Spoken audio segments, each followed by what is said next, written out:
Hello and welcome to my channel. Today's video is about how I knew my 33-year marriage was over. The emotional signs leading up to the end of a long marriage.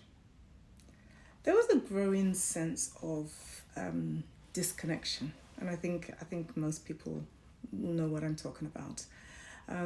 Even when you're still living under the same roof, there's a feeling of loneliness when you're in a relationship where there is no connection, when you're not being heard, where you don't feel that you're being seen.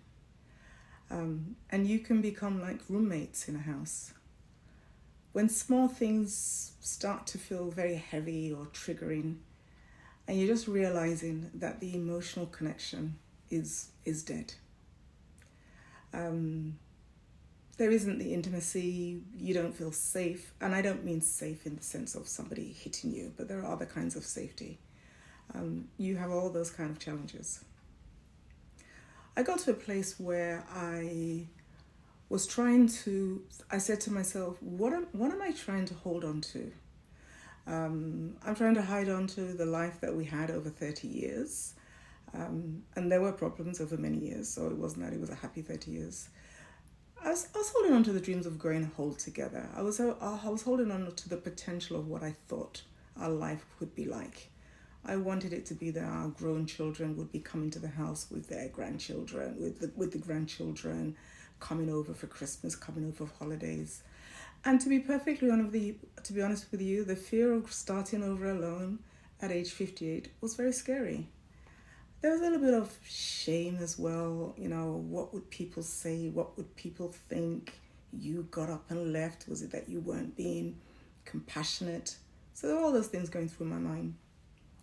But there came over many years, there was a bit of clarity around what was happening. And it wasn't just one thing that happened. It was just many things that happened that made me realize that this was not the life I wanted to live. I wasn't living the life of a glorified housekeeper. And I heard a voice inside me saying that, you have to be the change that you're looking for in your life. If you're waiting for somebody else to change, if you're asking for somebody else to change, if you're pleading for them to change and they don't feel the need, then you have to make that decision. And there was a deep inner knowing that if I stayed, I would be very unhappy and I would lose myself. And you get to a realization when the pain of staying becomes greater than the fear of leaving. And I got there. There are a couple of things I wish I knew sooner. One of them is that, I felt that staying was a bit of a commitment. I had made a vow. But to a certain extent, that is self-abandonment. There is no amount of effort or praying that can change somebody who doesn't want to change. And if the life you're living doesn't serve you, you have to make some changes. And that's what I decided. I deserved joy. I deserved peace. And marriage isn't a duty. The life after separation, though painful, can also be freeing and healing. And I'll speak more about that in future videos. I began to see that letting go doesn't mean failure. It means choosing yourself, finally.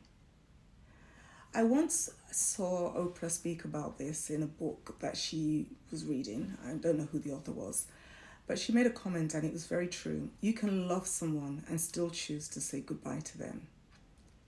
You can miss a person every day and still be glad that they're not in your life. So this is the end of this video. Please subscribe to my channel. There'll be lots more videos on my journey through marriage, my journey through breast cancer, my journey through life, what I've learned, the many books I've read. And I'm sure there's a lot here that can help you if you're navigating a similar journey. So please subscribe and like, and I hope to see you soon. Bye-bye.